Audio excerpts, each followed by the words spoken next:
اس نے اپنے آپ سے کہا تھا کہ کوئی مسلمان پاگل ہو گیا ہے۔ ہوا یوں تھا کہ جس طرح مسلمان اکا دکا ادھر ادھر بکھر گئے یا چھپ گئے تھے، اس طرح کعب بن مالک رضی اللہ تعالیٰ عنہ نام کا ایک مسلمان ادھر ادھر گھومتا پہاڑی کے اس مقام کی طرف چلا گیا جہاں رسول اکرم صلی اللہ علیہ وسلم سستا رہے تھے۔ اس نے نبی کریم صلی اللہ علیہ وسلم کو دیکھا۔ اس نے جذبات کی شدت سے نعرہ لگایا، ہمارے نبی صلی اللہ علیہ وسلم زندہ ہیں۔ تمام مسلمان جو اکیلے اکیلے یا دو چار چار کی ٹولیوں میں ادھر ادھر بکھر گئے تھے، اس آواز پر دوڑ کر آئے۔ حضرت عمر رضی اللہ عنہ بھی اسی آواز پر رسول خدا صلی اللہ علیہ وآلہ وسلم تک پہنچے تھے۔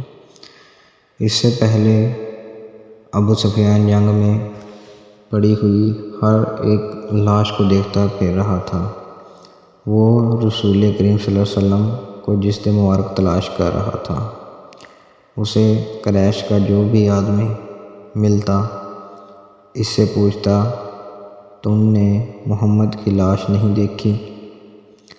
اسی تلاش میں خالد اس کے سامنے آ گیا۔ خالد، ابو سفیان نے پوچھا، تم نے محمد کی لاش نہیں دیکھی؟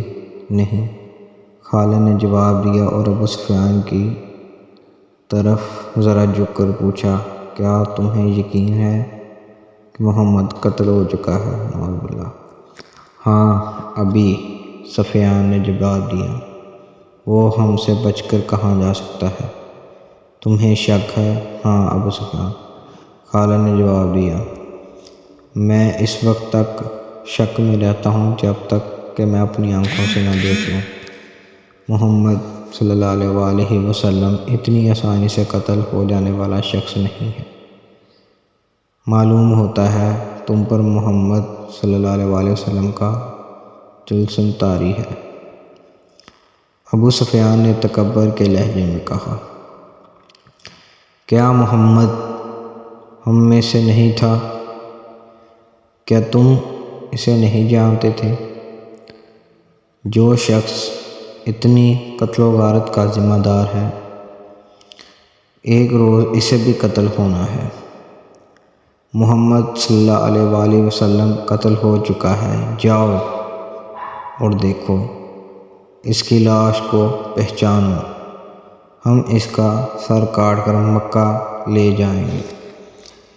عین اسی وقت پہاڑی میں سے کعب رضی اللہ تعالیٰ عنہ بن مالک کی للکار گرجی، مسلمانوں خوشیاں مناؤ، ہمارے نبی کریم صلی اللہ علیہ وآلہ وسلم زندہ سلامت ہے۔ پھر یہ آواز بجلی کی کڑک کی طرح گرجتی کڑکتی وادی اور میدان میں گھومتی پھرتی رہی۔ سن لیا ابو سفیان، خالد نے کہا، اب میں تمہیں بتاتا ہوں کہ محمد صلی اللہ علیہ وآلہ وسلم کہاں ہے۔ میں اس پر حملہ کرنے جا رہا ہوں، لیکن میں تمہیں یقین نہیں دلا سکتا کہ محمد صلی اللہ علیہ وسلم کو قتل کر آؤں گا۔ کچھ دیر پہلے خالد نے رسول کریم صلی اللہ علیہ وسلم اور ان کے ساتھیوں کو پہاڑی کے اندر جاتے دیکھا تھا، لیکن وہ بہت دور تھا۔ خالد ہار ماننے والا اور اپنے ارادے کو ادھورا چھوڑنے والا آدمی نہیں تھا۔ اس نے اپنے چند ایک سواروں کو ساتھ لیا اور پہاڑی کے اس مقام کی طرف بڑھنے لگا جدھر اس نے رسول کریم صلی اللہ علیہ وآلہ وسلم کو جاتے دیکھا تھا۔ مشہور مورخ ابن ہشام کی تحریر سے پتہ چلتا ہے کہ رسول اکرم صلی اللہ علیہ وآلہ وسلم نے جب خالد کو اپنے سواروں کے ساتھ اس گھاٹی پر چڑھتے دیکھا جہاں آپ صلی اللہ علیہ وآلہ وسلم تھے، تو آپ صلی اللہ علیہ وآلہ وسلم کے منہ سے بے ساختہ دعا نکلی، خدائے ذوالجلال انہیں اس وقت وہیں کہیں روک لے۔ خالد اپنے سواروں کے ساتھ گھاٹی چڑھتا جا رہا تھا۔ وہ ایک درہ سا تھا جو تنگ ہوتا چلا جا رہا تھا۔ گھوڑوں کو ایک قطار میں ہونا پڑا۔ رسول کریم صلی اللہ علیہ وسلم زخموں سے چور پڑے تھے۔ حضرت عمر رضی اللہ عنہ نے جب خالد اور اس کے سواروں کو اوپر آتے ہوئے دیکھا تو وہ تلوار نکال کر کچھ نیچے اترے۔ ولید کے بیٹے حضرت عمر رضی اللہ تعالیٰ عنہ نے للکارا، اگر لڑائی لڑنا چاہتے ہو جانتے ہو تو اس درہ کی تنگ کو دیکھ لو، اس چڑھائی کو دیکھ لو، کیا تم اپنے سواروں کے ساتھ ہمارے ہاتھ سے بچ کر نکل جاؤ گے؟ خالد لڑنے کے فن کو خوب سمجھتا تھا۔ اس نے دیکھ لیا تھا کہ یہ جگہ گھوڑوں کو گھما پھرا کر لڑنے کے لیے موزوں نہیں ہے بلکہ خطرناک ہے۔ خالد نے خاموشی سے اپنا گھوڑا گھمایا اور اپنے سواروں کے ساتھ وہاں سے نیچے اتر آیا۔ جنگ احد ختم ہو چکی تھی۔ قریش اس لحاظ سے برتری کا دعویٰ کر سکتے تھے کہ انہوں نے مسلمانوں کو زیادہ نقصان پہنچایا، لیکن یہ جنگ ہار جیت کے بغیر ختم ہو گئی تھی۔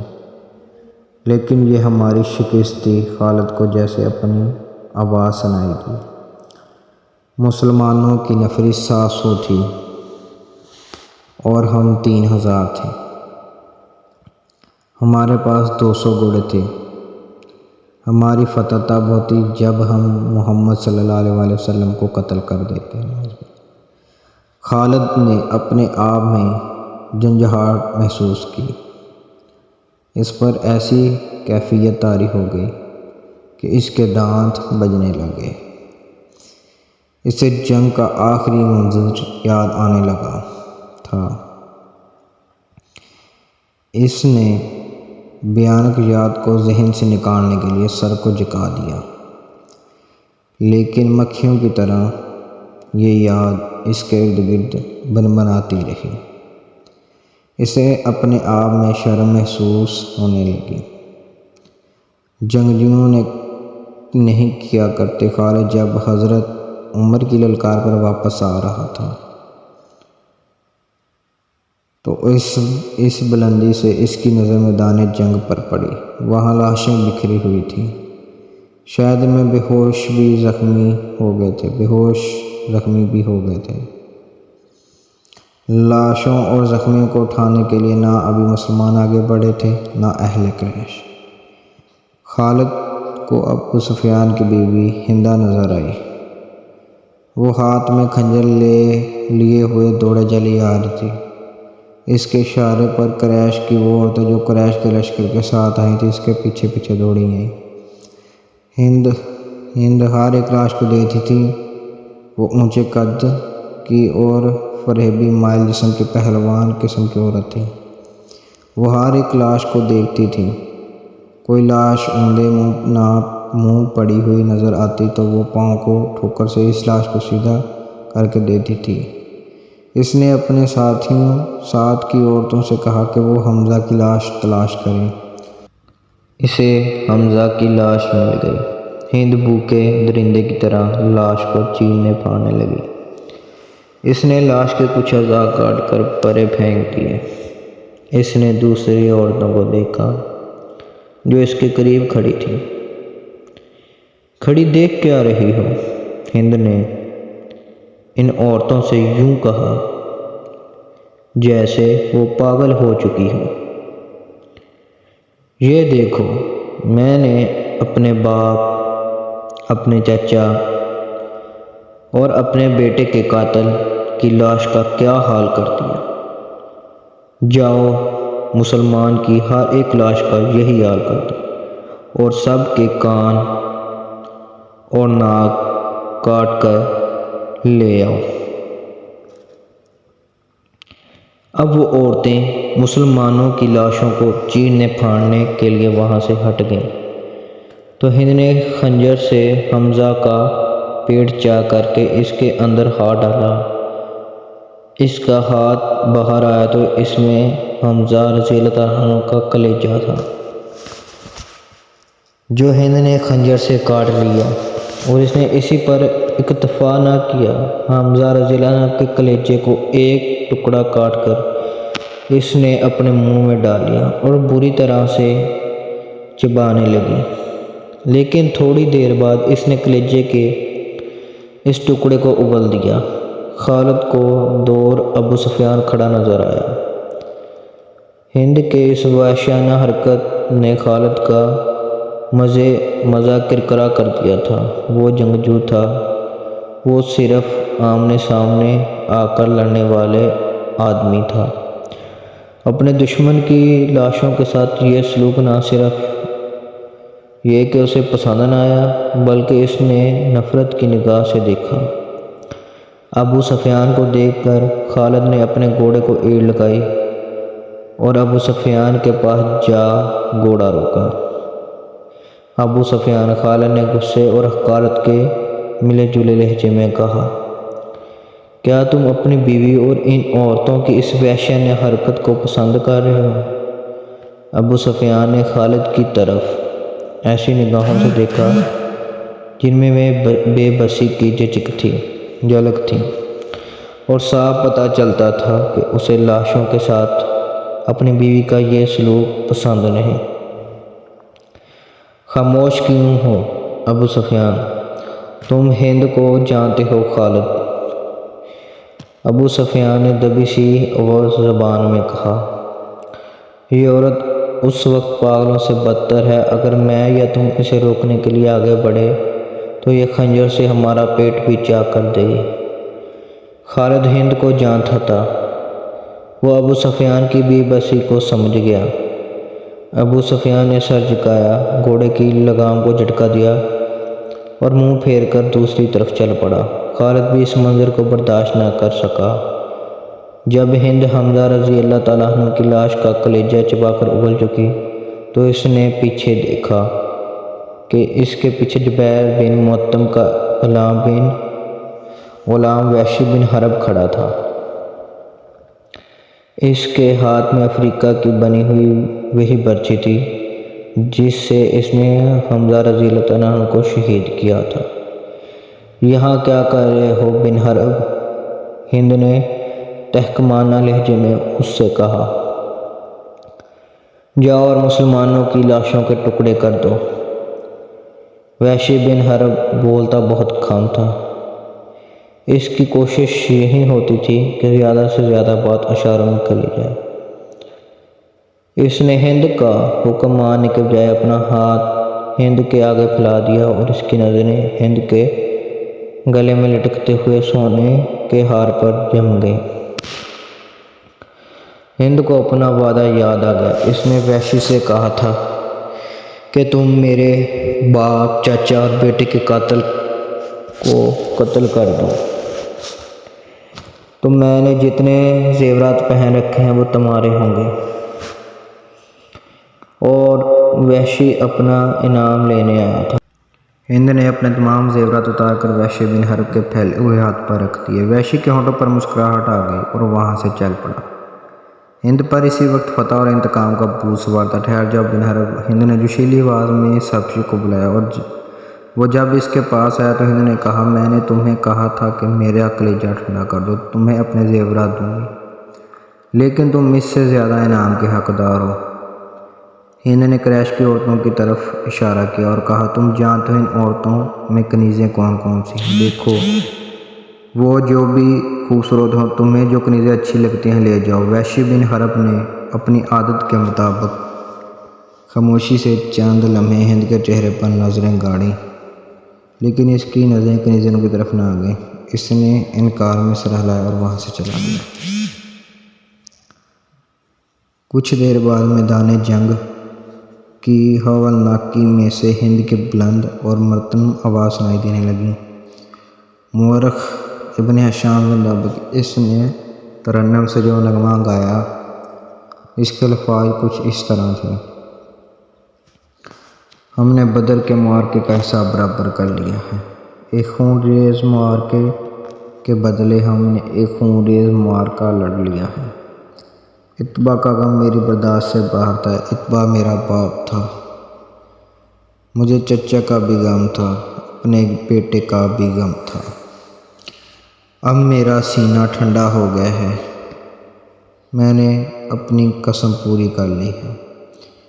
وحشی نے میرے دل کے درد کا مداوا کر دیا ہے، میں عمر بھر وحشی کے احسان مند رہوں گی، اس وقت تک جب تک میری ہڈیاں قبر کی مٹی میں مل کر مٹی نہیں ہو جاتی۔ ابو سفیان اس بھیانک منظر کو برداشت نہ کر سکا تھا۔ وہ پہلے ہی منہ پھیر کر جا چکا تھا۔ اس نے دو ساتھیوں سے کہا تھا کہ اسے یقین نہیں آ رہا کہ محمد صلی اللہ علیہ وسلم زندہ ہیں۔ خالہ نے دور سے کسی اور کو دیکھ کر سمجھ لیا ہوگا کہ وہ محمد ہیں۔ کسی نے ابو سفیان سے کہا، ابو سفیان یہ کہہ کر کہ وہ اپنی آنکھوں سے دیکھ کر آتا ہے، اسے تنگ سے درے کی طرف چلا گیا جہاں سے خالد اپنے سواروں کو واپس لایا تھا۔ وہ ایسی جگہ جہاں کھڑا ہو جہاں سے اسے مسلمان بیٹھے ہوئے نظر آ رہے تھے۔ محمد صلی اللہ علیہ وسلم کے پیروکار ابو سفیان نے بلند آواز سے کہا، کیا تم میں محمد صلی اللہ علیہ وسلم زندہ ہیں؟ رسول کریم صلی اللہ علیہ وسلم نے آواز سنی تو اپنے ارد گرد بیٹھے ہوئے مسلمانوں کو اشارہ کیا کہ خاموش رہیں۔ ابو سفیان نے اپنا سوال اور زیادہ بلند آواز سے دہرایا۔ ابھی سے کوئی جواب نہ ملا۔ ابو بکر تم میں زندہ موجود ہے؟ ابو سفیان نے بلند آواز سے پوچھا۔ اب بھی اسے کوئی جواب نہ ملا۔ 3 بار پوچھنے کے باوجود بھی مسلمان خاموش رہے۔ کیا عمر زندہ ہے؟ ابو سفیان نے پوچھا۔ اب کے بھی مسلمانوں نے خاموشی اختیار کیے رکھی۔ ابو سفیان نے گھوڑے کو دوڑایا۔ اس نے نیچے دیکھا۔ قریش کے بہت سے آدمی رسول اکرم صلی اللہ علیہ وسلم کے متعلق صحیح خبر سننے کو بےتاب کھڑے تھے۔ اہل قریش، ابو سفیان نے چلا کر اعلان کیا، محمد صلی اللہ علیہ وسلم مر چکا ہے۔ ابو بکر، عمر بھی زندہ نہیں۔ اب مسلمان تمہارے سائے سے بھی ڈریں گے۔ خوشیاں مناؤ، ناچو۔ اہل قریش ناچتے اور ہلڑ مچانے لگے، لیکن گرجتی ہوئی ایک آواز نے انہیں خاموش کر دیا۔ اے خدا کے دشمن!